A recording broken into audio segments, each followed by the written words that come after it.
You are listening to Orange Blaze, a Florida Trail podcast. When I was going through Big Cypress, I got to see the entire class of 2017 hikers starting their journeys.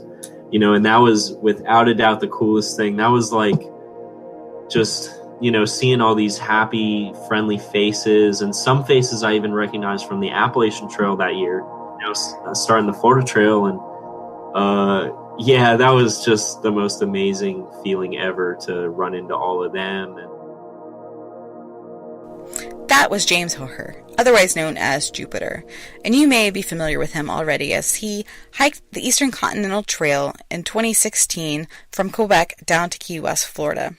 In between there, he also attempted and completed the fastest known time at that time, 28 days, 9 hours, and 59 minutes. Since then, there have been two other people who have beaten his record. Shortly after, in 2017, Phil Phelan completed that in 26 days, 8 hours, and 54 minutes. And most recently, Daniel Chopsticks Munsell finished the trail in 24 days, 11 hours, and 45 minutes in 2018. Now, I invited Jupiter on early in the podcast because I saw that he was leaving for a Pacific Crest Trail yo-yo this summer, and I knew I wouldn't be able to get in touch with him once he was on the trail. He is also one of the people that I began following when he did the ECT, but I also followed him before he had left when he was just hiking in Florida, training on the Ocean to Lake Trail, and hiking around Florida. I was intrigued by his enthusiasm for Florida, but also by his ability to hike long distances very quickly. And having him on the podcast to talk about his experience was something I wanted to share with everyone else. Now, in addition to him being on this podcast, he was on the Roots podcast most recently, and I will link that into the show notes for this episode if you want to drop by orangeblaze.thegardenpathpodcast.com to check out that. And Jupiter tells in the episode everywhere you can follow him on his upcoming hike and to review his blog post for the Florida Trail for his fastest known time attempt. All of that stuff will be in the show notes too. Jupiter and I had an awesome conversation, and I think you're going to enjoy hearing about some of the interesting things that happened to him along the way, and maybe you're going to be intrigued and want to do your own fastest known time on the trail. Honestly, I would like to see a woman out there trying it in the next year or two. I would like to see that happen. So come on, ladies, you can step up to the plate and get out there and do this. All right, now let's get to the episode. All right, well, I'm glad we finally made this happen. I'm sorry about all the problems you had to go through on the with your family, but I'm glad. Yeah, that's fine. We're finally getting together and doing this. So yes, and for being game of being my first guest for this podcast, and yeah, I'm really excited about a Florida Trail podcast. There isn't such a thing, and I think the trail could really use the type of not just publicity, but I think other folks need to hear about that folks actually really enjoy the Florida Trail. And, Exactly. And, I think you can only write so many things, and podcasting is such a different medium. And I see so many people listening to podcasts on trails or audiobooks and such. And I thought it'd be great for this season. Everybody's hiking, put something else about the Florida Trail in their ears, and maybe they'll want to go hiking in January next year. So, yeah, that's great. I think a lot of probably the trail community knows who you are. You're pretty well known, but for everybody who doesn't, can you kind of tell everybody who you are and maybe a little bit about your backpacking background? I was listening to the Roots podcast that you were just on and kind of laughing at, those beginning backpacker moments, but how you got from there to who you are today. Yeah, well, I don't really think I'm that well known, but I think in maybe the tiniest of groups within this tiny group, some people might. But I'm Jupiter. I'm from Florida, and I'm a hiker. That's just where my heart lies, and that's all I really want to do is these really long hikes, and not necessarily fast, but I think we'll get into that a little bit later. And so in 2016, most notably, I hiked the Eastern Continental Trail, which runs from Key West, Florida, all the way up to Quebec, Canada. Mm-hmm. And, some would argue even beyond that. But the route I hiked was about 4,800 miles, and I even added in some extra in there. Yeah. But so that was 2016. Since then, last year I hiked about 500 miles on the East Coast up through Vermont, up to Quebec again. Hmm. Then flew over to the West Coast, did about 500 miles over through Oregon and Northern California. And I guess going back in time, in 2012, I had first attempted a through hike of the Appalachian Trail. And it didn't really go so well. And I loved that experience so much, and I had the absolute time of my life, meeting all these new people and just like kind of being out on my own. I was a little bit younger, and it was just the most amazing thing. And I only made it about 400 miles. So although I had this wonderful time, I still kind of viewed it as like I didn't complete this goal. So Right. later, I guess I came back with a strong vengeance. Yeah. Right. But So you get a taste of it, and you're like, how can I make it better? yeah, exactly. How can I do better? That's just like a reoccurring theme for me. Is just like, okay, this is cool, but how can I push that further? So I really got started with this whole stuff because my mom was a Florida Trail Association volunteer for, I think, maybe a long time. I don't remember. I was very young, but I would always go out there and help her paint the orange blazes on the trees and, clip some plants. And I didn't really like it at all, but, what child does. But Right. I think that really stuck with me, just the fact that these things are out there, that way out in the woods, this trail exists, and you can kind of go out there and be free.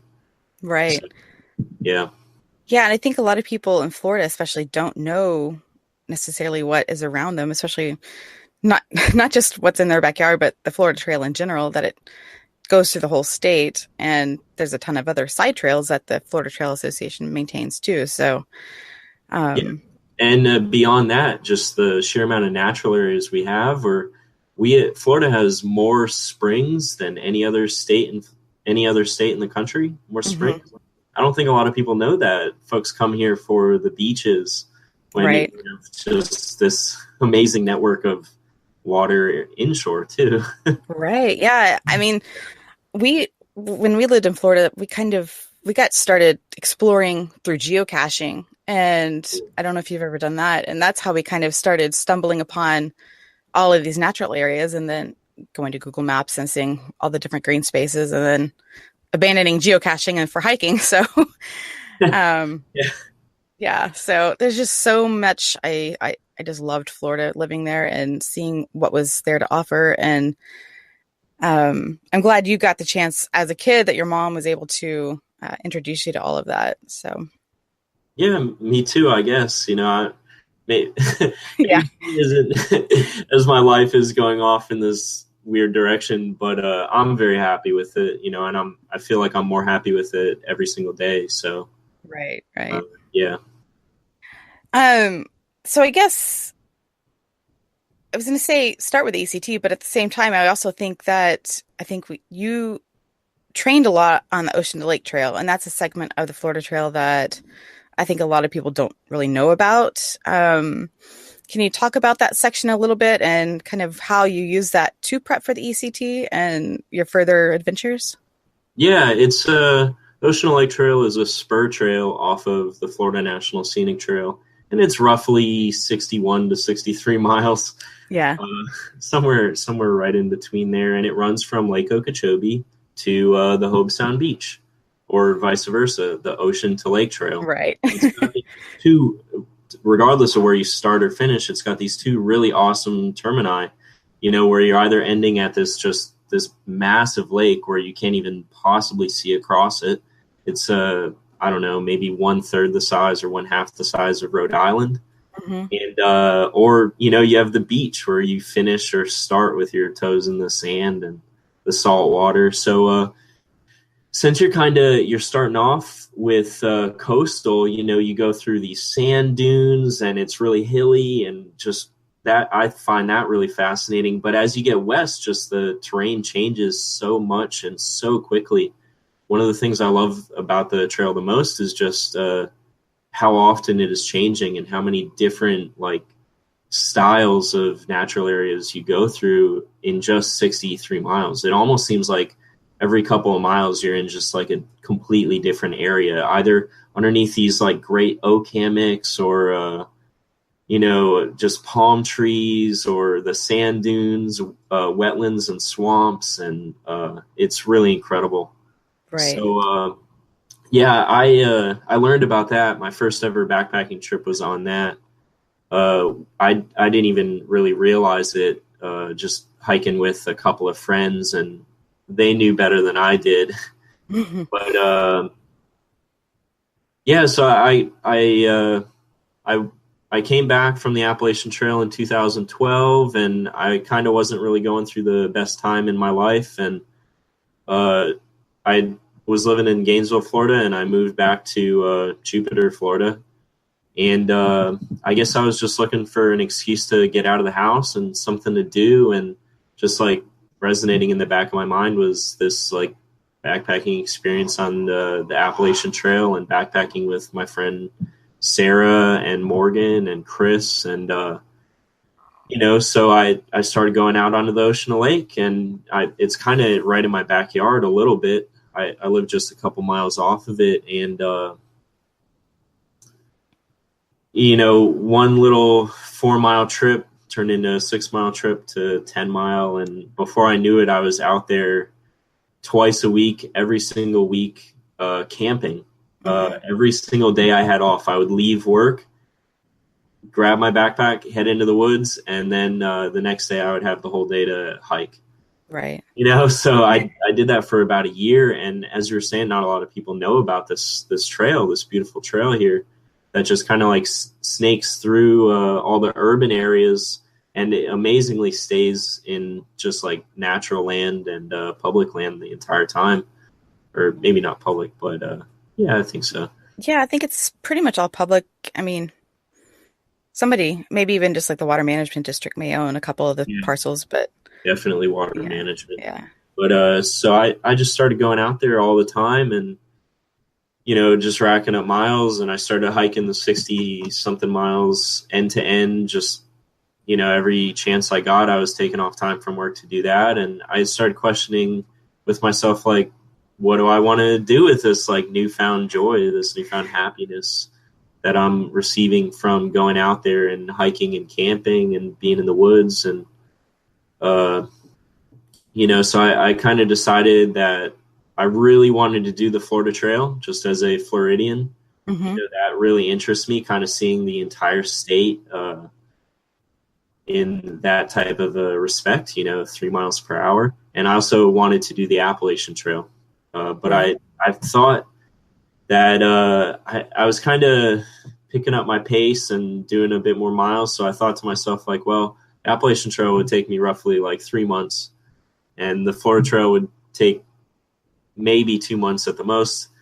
And so I decided I would just combine them and do them both in one season, just Hmm. because to quit a job to go hike for 2 months just doesn't seem worth the heartache of leaving Right. your coworkers and, you know, maybe burning a bridge and stuff like that. And uh you know, and one day I was just hanging out with my friend Chris, who I'd done a lot of backpacking with, and he made this really stupid joke about why don't I just connect the two? Why don't I just walk in between the Florida Trail and the Appalachian Trail?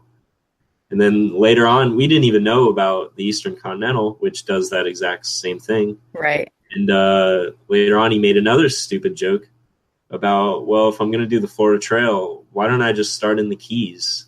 And I thought he was crazy. I thought, like, why would you put yourself on this? It's probably mostly roads, and you know, why would you ever do that type of thing? And you know, the more that thought just sat in the back of my head, the more I guess I wanted to do it. Right. Learned about the Eastern Continental Trail, and And later on, when I was originally planning on going from Key West to Katahdin in Maine and calling that good. And one of my friends said, "Man, Quebec is incredible. How could you miss that?" Yeah. So this thing just grew and grew and kind of turned into what it became. Right. So I guess when you went into planning the ECT, did you have the FKT for the Florida Trail in mind, and that's why you decided to start up north, or did you originally think about starting in Key West? The reason I started up north is because I could start a few months later. Instead of starting in January in Florida or December even, Hmm. I got to start in, I don't even remember. It's kind of ridiculous, but I think it was July 1st. Okay. So I had that many more months to save up money. Oh, okay. So that was pretty much the entire reason for that. And I once my plans changed from Mount Katahdin in Maine to going all the way up through Canada, that's when I really started thinking about actually going for a record on the Florida Trail. Okay. Yeah. So, and then I guess as you're walking on the ECT, did you solidify that idea for doing the FKT, or did you were pretty set in stone when you started the ECT, or how did Yeah, that? I had spent this was my first like official through hike, almost 5,000 miles. Right. And so I had actually spent like more or less years planning this and kind of preparing for this, and So you're you know mentally ready.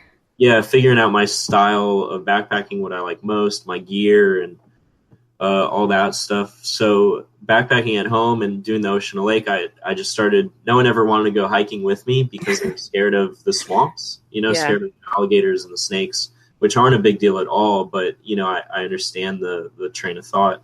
Mhm. So not having anyone to hike with, I just started doing more miles in a day, and I went from that first like 4 mile hike I ever did to doing 20 in a day to 30 in a day. And before I left, I did 48. That was my biggest day before I left for the ECT, and that was comfortable. I wasn't sore afterwards or anything. Right. So yeah, I had probably a year in advance already known and planned and prepared for doing the Florida Trail as a speed record. Yeah. So Okay. this entire hike, 5,000 miles, it was just meticulously every single step planned and thought out. That's who I am, though. No, you don't. Yeah.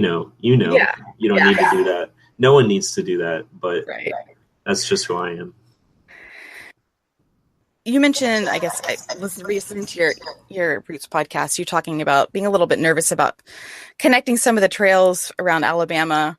Did you come into any nerves coming into Florida thinking about going for this FKT, or you were just like ready gung ho, let's get this going? No, I was so ready. I was beyond ready. Just because that was kind of already my hiking style. I knew that the record previous to me was set by Tattoo Joe, and the Hmm. pace I had to maintain was 36 miles per day, which for Joe, that was just him kind of messing around. That's just how he hikes. Right. And so I kind of looked at it as low hanging fruit in the record world. Hmm. I questioned like, why hasn't anyone gone after this before? And I think a lot of people did, just you don't hear about them because they didn't make it. But Right. uh, so I was pretty confident going in. I even on the Appalachian Trail, I was doing a lot of really high mileage days, and so Florida, and Florida doesn't have the mountains, so it's kind of just Right. can will yourself to walk that much in a single day. But Um, actually, when I started the record attempt, I got sick that first day. I was sick, and that lasted for 3 days. So my first 3 days of it were actually like really not good at all. So there's a small video of me online where I don't know, some guy thought I was on drugs, but really I was just like so sick and so stuffed up, and my eyes were just so red and swollen that it looked like I was on drugs. And you're So about I to was put your body through more torture, and your body's like, I just want to rest. Yeah, exactly. So I was still doing mid 30 mile days, and I was off to just a bad start though because of that. And the sickness kind of put me in a routine of taking too many breaks, and you know, Right. so that actually wound up like messing with me a little bit later on. Hmm. Yeah. Can you, I guess, talk about some of the like FKT basics? Like, what's the, I guess, courtesies involved in, talking to the previous record holders and, I guess, documentation for people who may not know?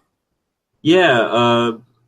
This is these they're FKTs or fastest known times, speed records. They're all kind of just self governed in a Hmm. way where it's more or less on an, or it used to be more or less on an honor system, Hmm. because so few people were ever interested in doing such a thing that there didn't really need to be all these rules and regulations. And but just recently in 2016, it's now a very big deal that you have to carry some sort of a GPS device, and that came because Is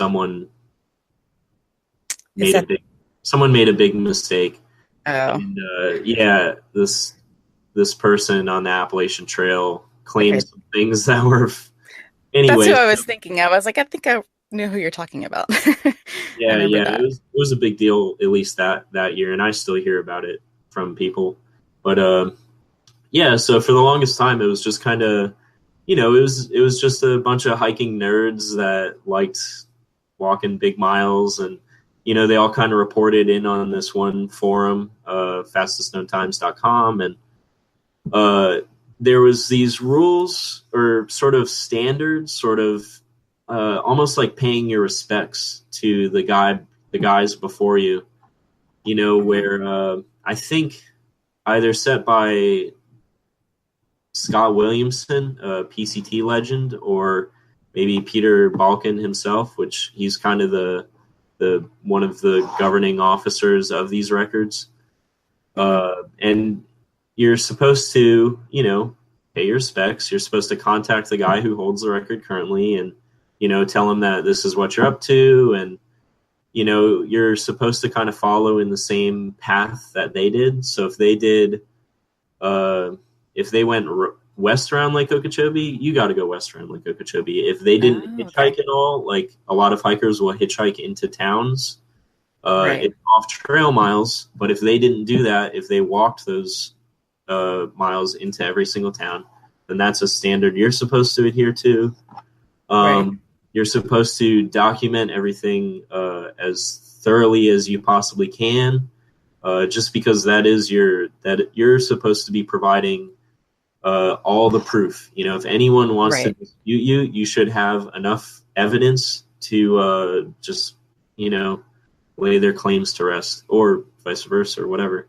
Right. But Right. yeah, so there's a lot of little standards and things to kind of follow. You can't just go out there and do it and And then you come up at the post end a of two picture. months and say, I did it. Yeah. No one's gonna believe you now. Yeah. Right. So how did trail life change for you when from, coming off, I guess, the Pinhoti and the Alabama connector trails? Did you change anything up when you started the Florida Trail? Well, since I was going for this record, I started off the Florida Trail with about 6 external batteries for my phone. I got in this ridiculous habit over the past like 3,000 miles of listening to a lot of podcasts and audiobooks. And Right. so, and also I really wanted to just be able to take a lot of pictures and do a lot of video and stuff. And so I didn't ever want to have to stop and have to charge my phone or charge anything for as long as possible. And that actually lasted me like, I don't know, 2 or 3 weeks. Oh, wow. Yeah. So that was kind of funny though, starting out with like 4 pounds of batteries just for this thing. But yeah, I'd say that was kind of, I changed to a couple like lighter weight things, just testing a backpack out for a certain company, and Yeah. Not really much changed. It's amazing how similar everything I used was, all the way from Canada down to the Keys. Just kind of running away from the seasons as I went. Fall and winter was always like right on my tail. Right. And that was kind of the idea, not to get stuck in snow, but also to be in Florida when the weather is the most beautiful. Right. Yeah. And you're already a pretty ultralight backpacker. Can you talk, Yeah. can you talk about your gear a little bit? The pack you're using and um, how you sleep and that sort of thing? Sure.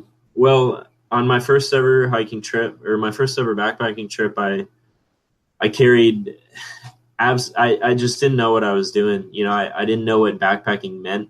I should have just looked up a definition. That you're supposed to be self-sufficient or self-reliant out in Right. that country. And my first ever trip, all I brought was water, a towel. I, I think it was just water, towel, a backpack, and I had like some skateboarding shoes. And we were supposed to go through the swamp for like 30 miles and camp like twice along Mm-hmm. the way. And that's all I had. I had water and a towel and no food. I had no food. I just didn't even know what I was thinking. But one of my friends kind of came through and just had like my friend Sarah. She's such a blessing. But she just had absolutely everything. We just shared a tent and she shared her food. And I actually had a really great time. But anyway, so I started off carrying nothing just because I didn't know what to carry. So then on the Appalachian Trail in 2012, I just had that in the back of my mind that I gotta have everything for every contingency and every like I'm gonna be out here potentially for 6-7 months or something. I just gotta have it all. So I started the Appalachian Trail with a 70-pound backpack. Oh my goodness. Probably 6 of those pounds were trail mix alone. Oh goodness. I had all sorts of books and knives and who knows what. I wish I wish I had pictures, but yeah. So the reason I wound up getting off the Appalachian Trail in 2012 was, as you can guess, the crushing weight of my 70-pound pack caused me a lot of pain.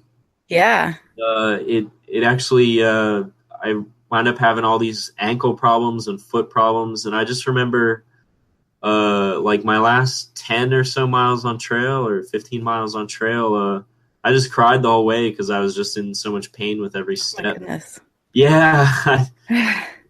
So I got off trail and kind of put that aside, the whole hiking stuff. And anyway, these days I remembered how horrible or how miserable it was to carry something so heavy. And so I found out about like ultralight backpacking, which Mm-hmm. is just carrying exactly what you need for the conditions ahead. Right. It's usually categorized by like a backpack under 10 pounds. But so I found out about that, and I just really started to get into it and really nerd out on it and just want to analyze every little detail about what I brought and how I could lessen that load and just carry less in general. Whether it was lighter or not, just carry less and be happy and comfortable and mostly Right. safe. Right. So now, I went from the Appalachian Trail in 2012 carrying 70 pounds. Now I'm about to start the Pacific Crest Trail with a 5-pound backpack. And I did Wow. the Eastern Continental Trail with a 6-pound pack, 5,000 miles, all the way Canada down to the Keys, a 6-pound backpack. And I was happy 99% of the time. I was happy, dry, and warm the vast majority of the time. So I just sleep underneath a little tarp. I got something, a plastic sheet to separate me from the wet ground if it happens to be that way. I got some clothes, I got a sleeping bag. I just have like the absolute minimum. Okay. Yeah. So because of that, you don't have to oh, it's echoing again. You're not looking for any particular campsite. So you're basically able to stop off the side of the road and pick up wherever you are. So you're able to walk all day and not necessarily worry about having to be somewhere particular, to hang a hammock or to have somewhere flat to sleep. Yeah, well, actually, when you're carrying so little, your skills and your the way you kind of look at where you're going to set up, and just the way you act when it's cold, and that's all very important. So yeah, I do pay a lot of attention into where I'm setting up, and I don't ever set up at places that are like established campsites, because I know animals like to visit those campsites, Hmm. and then I don't want animals digging through my food when I don't hang my food up, So uh, I don't stay at those campsites, because usually the ground is really hard and compact because so many people have slept there, and my sleeping pad is literally paper thin. So I want like a nice bedding of leaves, or a nice bedding of pine needles, or anything. So yeah, I do pay a lot of attention into where I'm sleeping, depending on the conditions, if they're rough. But yeah, if everything is good, if it's kind of like warm outside, and rain isn't in the forecast, then yeah, I literally just pull up anywhere and just fall asleep there. I've slept on the sides of highways, and like that one little bush for 10 miles, the one bush. Right.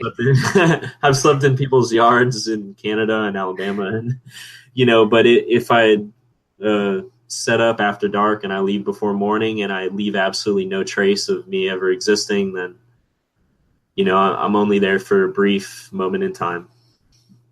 Yeah, but I think that's what you're getting at. That yeah, I have just kind of, once I'm tired, once I'm dead beat, and I just kind of roll over and set up. Yeah. So what kind of miles were you doing? I think you were consistently in the 40 mile an hour. That would be great. 40 mile a day range, as you're going for the FKT. Yeah. But can you talk about like what time you're getting up during the day to go hike and how long you're hiking till? I was kind of just, I knew that all my hardest hiking was up in Canada and Maine and New Hampshire. So I kind of started off doing slower days as the Eastern Continental Trail went. Uh, I guess in comparison to what I was doing in Florida. But the second I hit Vermont, I just felt free. I felt like I could just move freely and do everything I wanted to in the day. And so Vermont, I really started doing big miles. And by the time I got to Virginia and Georgia, 40 was not uncommon, and 30s was, that was pretty much what I aimed for every day. I aimed for 40, and I was just hoping I'd land in the 30s. But when I hit the Florida Trail, I started off, I knew that I had to average 36 miles a day, but I started off sick for 3 days. So Yeah. I think I was like right around there, maybe 32. I was right in that range, and I got into some bad habits because I was sick, just taking the breaks. And that Hmm. really, Florida's hard because you're hiking it in the dead of winter when the days are short, Yes. so Yes. the days are so short. I didn't have much daylight to get the miles done. So I started off doing like low 30s, and I got to the halfway point, which I think is right around Keystone Heights and like the Rice Creek Conservation Yeah. Area. And, ooh, beautiful, beautiful section. I love that. And but I checked my pace and my schedule, and I was like maybe 2 days behind schedule, or Oh three man. days. And so right then and there, that was like the scaredest I guess I was of, am I going to be able to do this thing? But I really kicked myself into gear. And I think after that, I'd have to go back on my website. I have all my days kind of cataloged, but after the halfway mark, I think I was doing 40 every single day. And some days were closer to 50, like 47 or 48. Yeah, I It saw that. it was so hard with the daylight, because I wouldn't, I don't know. I don't like to wake up crazy early. I at least kind of want to enjoy myself a little bit and sleep a little bit. Uh-huh. But, I guess just wasn't willing to sacrifice myself that much to lose sleep over this thing. But So I'd wake up as the sun rose, and I'd pack up immediately and get going. And I wouldn't stop though until 3 or 4 hours after sunset. And that first hour of night hiking is kind of fun, and then after that, it's just miserable. It's so miserable. So, I would do anything to distract myself because you can't, you're hiking through all these beautiful places in Florida, and here I was doing like 3 or 4 hours of that every day in the dark. And you don't see So, it. yeah, yeah. So I did. I guess I missed some sections I'd probably really like to see, but yeah. And I mean, you obviously have a headlamp, but did you, encounter anything interesting during those night hikes, like bears or snakes or anything interesting? Or was it pretty quiet? Um, I'm not sure about during the night. I don't really remember. Honestly, I just it just so happened to turn out this way that most of those night hikes were actually during road walks. Oh, okay. That was really cool that it worked out that way. So I missed just visually, I missed a certain section in Ocala National Forest that I would really love to have seen. A small section of the Osceola River that I'd really love to have seen, but most of them were road walks. Um, but one early morning, I was woken up. I heard something kind of, in the distance, and it's usually just an armadillo or a lizard that's being extra loud, and you make it into this giant thing in your head that it's a bear, but Right. it's almost always a tiny, tiny little thing just making a ruckus. But anyway, so I was laying there and I was trying to will myself to get up and pack up and move, and uh, I hear this pounding coming closer to me, and I realized very quickly that it was not a lizard. And just like 7 a.m. or 6 a.m. in the morning, a panther runs right by me. Oh my goodness. A Florida panther. I was only sleeping like 7, maybe 10 feet off trail, and the panther ran right past me on the trail. Oh And wow. that was up in Apalachicola National Forest. And that was incredible. There was so many hunters up there, so I think it was running away from some hunters.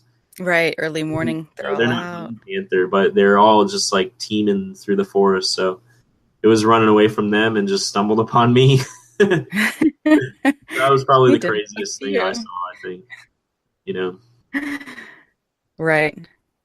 Um, so I was thinking about something when you were talking about walking on the roads at night. Did you put any reflectors on your bag or anything like that, or you just hope for the best?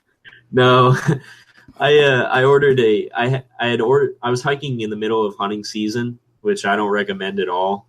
It was just how my timing worked coming all the way from Canada, but I had ordered a bright orange hat from an organization I won't name, and I'd ordered it like 2 months prior, and it just never came. Oh no. I swear it came like a week after I got home, which was silly, but so that was going to be my only thing. So kind of in protest, I didn't have anything orange, and I didn't wear any reflectives, which again, I don't recommend. I've definitely had some like closer calls with vehicles, Hmm. and hiking and hunting season, you definitely want something orange. You just Right. don't want to risk that. You don't want to, it's like, you just don't want to risk that. It's not like you're getting a speeding ticket for $200. It's like you're risking your life. You're risking your life for nothing. So that was really stupid of me. But no, I didn't wear anything reflective, and I don't recommend that at all. Yeah. Right. So you're putting on all these miles. Did you have any sections that you wished you were not going through so fast? Did you stop and enjoy a Yeah. few of the sections that you really liked? Yeah. I mean, in Florida specifically, there's so many of them. Ju- just because I didn't have the everywhere else, I had the luxury of like, oh, I could stop here if I wanted. But in Florida, going for the record, I didn't have that choice. I just had to keep going. So definitely the Osceola River or the Osceola Sinks, which is up Hmm. near St. Mark's, and that was I think it's just an 18-mile stretch, but that was without a doubt my favorite section of the Florida Trail. It was just this incredibly dense jungle that it looked like it was straight out of Jurassic Park, and It has this just beautiful river going through the whole thing, and the river, it disappears underground, so you'll be following along it, and it'll disappear. It'll go underneath the ground, and like half a mile later, it'll pop back up, and just the whole area is littered with these sinkholes and caves and stuff. So that was incredible. I would have loved to have hung out there more. The Kissimmee area, Kissimmee River area, which Yes. it just has all these really amazing oak trees with Spanish moss hanging off of them, and that would be a great place to kind of hang out. And uh, yeah, the Swanee River, Yeah, Swanee I love River that is just section. incredible. That just so many beautiful little resources for hikers right through there, and two shelters in the Swanee River section. Uh, Yes, yes. Yeah, it's two shelters. I think there's only 8 of them on the entire Florida Trail, and Mm-hmm. 2 of them are on a spur trail of the Florida Trail, so you won't even see those in a normal through hike. But yeah, so definitely Osceola, Kissimmee. I mean, Florida Trail has so many beautiful sections that yeah, I was constantly. I honestly last year I was really thinking I was going to be doing the Florida Trail again this year. Oh, I was almost dead set on it, just as like a leisurely type hike and just kind of see it all. And yeah, I was pretty dead set, and just things kind of changed a little bit. right. Yeah, Well, I mean, if Florida stays your home base for, many years to come, I'm sure you'll be able to take many training hikes along the trail and yeah. it'll be there for you, hopefully. Well, there's a couple people. Bushwhacker. Mm-hmm. He's hiked the Florida Trail maybe 5 or 6 times, I think but he 6. kind of does it. Yeah, 6 times. He's awesome. I love Bushwhacker. He's such a nice guy. But he does the Florida Trail kind of as the entire thing, 1,100 miles, as like a training hike for a bigger through hike. So the Pacific Crest Trail or the Arizona Trail or the Continental Divide Trail, he'll do the Florida Trail, and then a few months later he'll go off on one of these other ones. Yeah, Yeah, so I like that. It's just 1,000 miles or so, which isn't like that big in the grand scheme of things. So you can kind of do that. right. Yeah. Um, so did you have any weird encounters with people or strangers asking what you were doing? Or any good encounters with anybody? I think I kind of keep to myself, and I don't really. I try and be as nice and respectful as I can to the folks in towns that I do meet, because I'm not the first person to ever hike this trail, and I'm certainly not the last person. Any trail that goes for, so you always want to be as respectful and friendly as possible. Just leave a good impression, leave the place better than you found it, type deal. But I can't remember too many things that really stand out in those regards. Um, Okay. there, when I first got to the Florida Trail, I had seen one other hiker since the Appalachian Trail, which I think that's maybe like 700 miles. I saw one other hiker. Wow. So when I got to the Florida Trail, I was like pretty deprived for just like human interaction in a way. And my first day on the Florida Trail, before I started the record, because I was doing everything by foot and I was still walking to like the northern terminus, but I met the most wonderful people ever, Kelly and Sean. They live up in Crestview, and they're so amazing. They were so friendly, and I was so happy to run into them. And they were just out on, I guess, like an overnight trip on a new section of the Florida Trail up there near Blackwater. Uh, Mm-hmm. and yeah, that was the most amazing thing. And they were just so friendly, and yeah, and they're very deep into the Florida Trail community now, and I think they're Okay. having a lot of fun as trail angels. I certainly hope so, because I still remember meeting them, and I very much, that'll stick with me for a long time. Right. What about things on the trail? things about the trail that you think should be improved upon?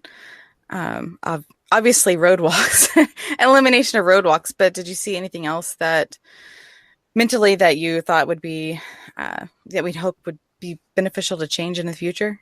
No, you said it right there. It's the roadwalks. I think everything else about the trail is fine and beautiful, and it's mostly well maintained. It's more maintained than a lot of trails out in the States.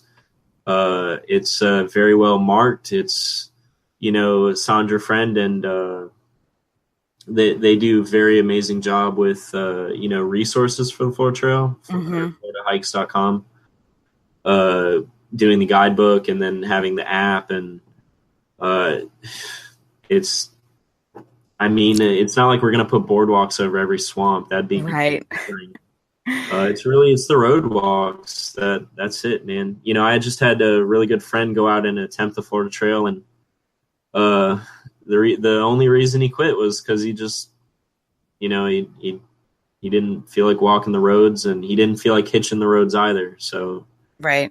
uh, I think one thing I try and keep in mind always is just like, someone will have to fact check me on this, but I think Florida is now has the second highest population in the United States, next to California. And if you look at the size of California to the size of Florida, Florida is much smaller. So it's a Yeah. more dense population throughout the entire state.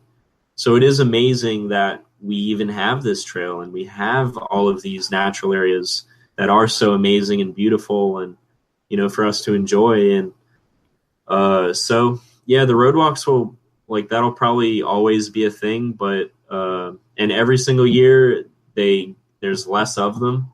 Yep.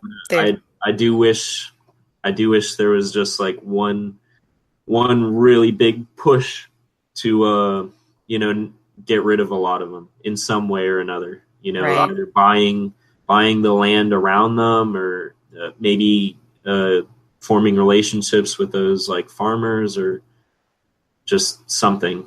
Right. That's the one thing I would love to see improved.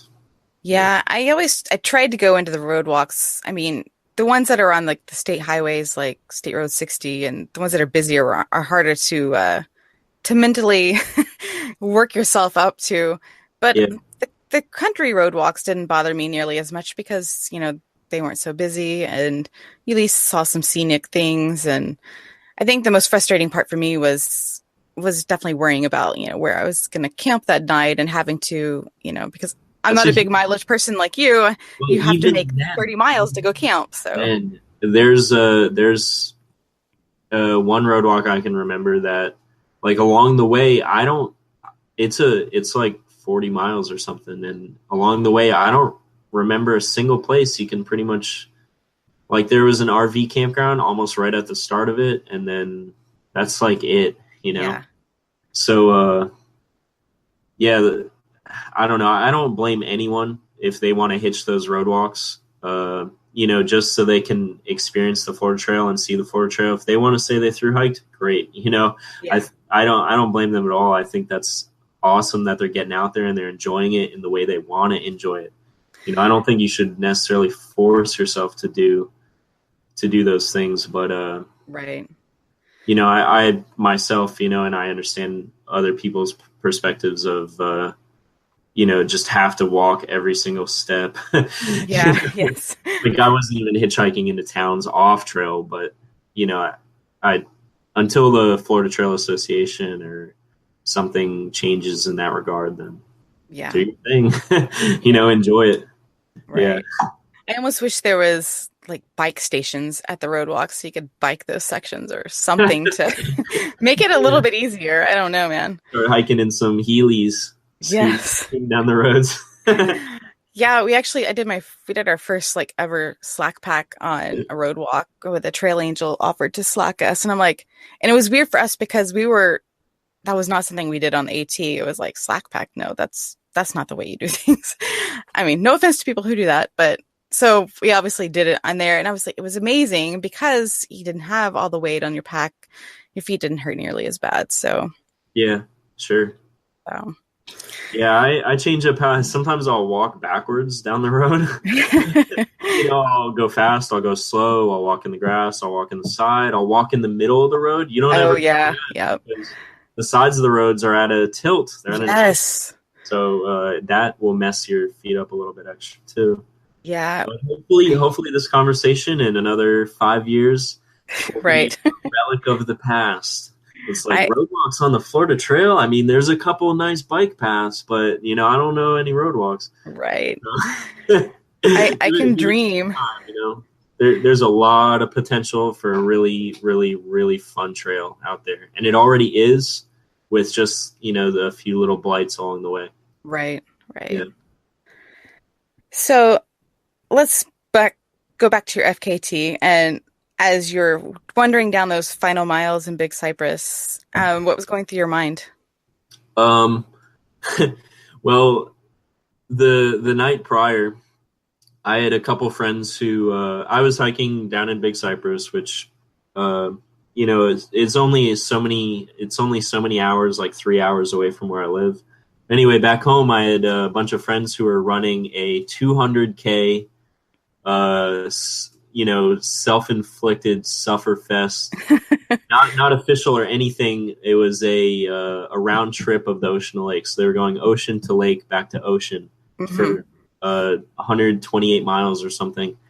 And so I was hiking into the night, and I had my good friends like Christian and Chris, and just amazing ultra runners that I've met along the way. I had them in my brain, like, wow, they're putting them through this, like they're putting themselves through this pain. Like the least I can do is push all the way to the finish, which would have been like a 90-mile day or something. Right. And I was night hiking through the Native American reservation down The there. Seminole. Right, Hmm. yeah, right before I think it might be Miccosukee. I don't know, but anyway, Okay. yeah, it's one of the two. And I was night hiking through there, and I was going to go all night. And I was probably at that point, I was maybe 30 something miles into my day, and with just like 40 left to go or 50 left to go or something. And I was just going to do that final last push. And I wound up, I just started like sleepwalking. I fell asleep while walking Oh my the road goodness. there. And I remember I was too tired to like eat food while walking. So I just like, physically I was fine to go. It was just my brain was fried. So I remember sitting down on the side of the road to like eat this Cliff Bar, and I just fell asleep. I fell asleep. And I wound up waking up about 2 hours later, and just like freaking out that I wanted to do this thing, and here I wasn't sure if I was gonna. Anyway, it was a big ordeal. So that next day, I was just really pushing and pushing to finish, and I think I was jogging almost every mile that wasn't underneath water. But the coolest part about that last day going through Big Cypress, I was finishing my hike as the Florida Trail kickoff was happening. So Right. when I was going through Big Cypress, I got to see the entire class of 2017 hikers starting their journeys.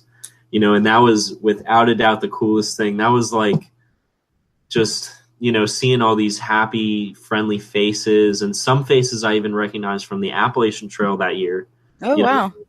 Starting the Florida Trail, and yeah, that was just the most amazing feeling ever to run into all of them. And again, I was running all the dry parts, so I was running past some of these people, and they were just like, "Go, you got it," But That's good. Cheerleading for the end. That's good. yeah, and I didn't. Big Cypress is pretty gnarly. It's like 30 miles of water and swamp and mud, and it's just very difficult hiking, but very beautiful and just alien, different than Hmm. anything. And but to add to the difficulty, it's like on a bed of limestone, Yeah. rock with all these like deep holes, sort of deep, Right. potholes, deep enough to break your ankle. Yes. You are not super careful. So anyway, I wasn't able to finish during the day, and I actually I did my last like 6 miles in the dark, and I was still like poised on running and stuff. So I was like running in the dark through Big Cypress, across these like limestone potholes, and finishing up, and they're just, again, because of the kickoff, there just happened to be people there at the southern terminus and, waiting for me. And as I was running up, I guess they could see my little tiny flashlight like, bouncing way off in the distance, and someone was like ringing a cowbell. It was the coolest thing ever. But yeah, so that was an amazing way to finish. Yeah, that sounds awesome. That sounds better than showing up by yourself to the end. Yeah, which that would have been special too. It would have been special in a different way. Time to reflect and Right. maybe cry or whatever. I Right. don't know. It would have been different, but just as special, I'm sure. Yeah, And you took a couple days off after that, right? yeah. It was Big Cypress kind of broke me, just because of all the running, and then still like pushing 4 mile an hour pace through like the swampy, muddy water. And so I wound up getting like some blisters just on that last day, Yeah. and just being just overall tired, and knowing that I finished the record. I had done it. I think it was 28 days and some hours for 1,100 miles. And so yeah, I took off a couple of days and kind of recovered. And in some ways, I wish I didn't, just to kind of keep the thing continuous. But I needed to. Yeah. I can't kill myself all the time. Right. Yeah. No, you didn't do the section to Loop Road, did you? You just went straight down the road to finish in Key West? All right.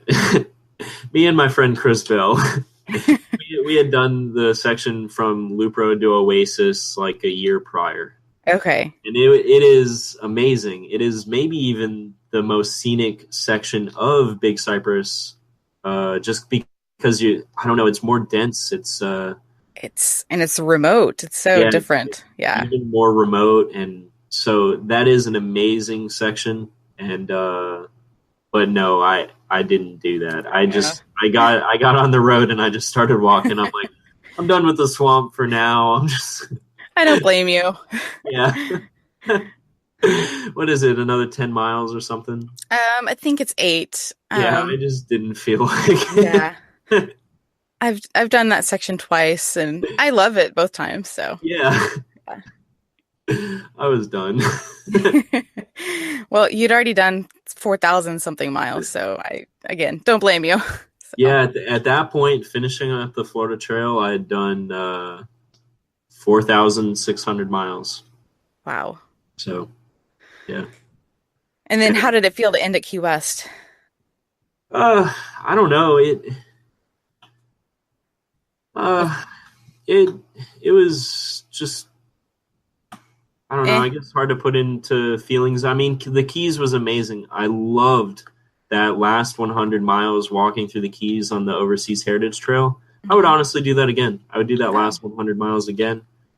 It was so beautiful walking over all the bridges and just being surrounded by the water. And then there's all these, I was totally broke at the time, but there's all these little like cute restaurants and, touristy things, but it was amazing. So I really loved the Keys. It was just like, I had been, I guess, walking for so long, and it was just weird to stop walking. It was weird to know that, this was the end of the line. You've been walking so long towards this one goal, and then suddenly you don't have another goal necessarily, Right. So it was less of like a celebratory moment. It was more somber, I think, for me, just to to finally be to that point in time. I remember back in Maine, like over 3,000 miles back, and I remember being at a hostel and turning on the TV, and there was a little 10-minute segment in a TV show about the Keys. And I was at this hostel on a couch watching this thing about the Keys in Maine.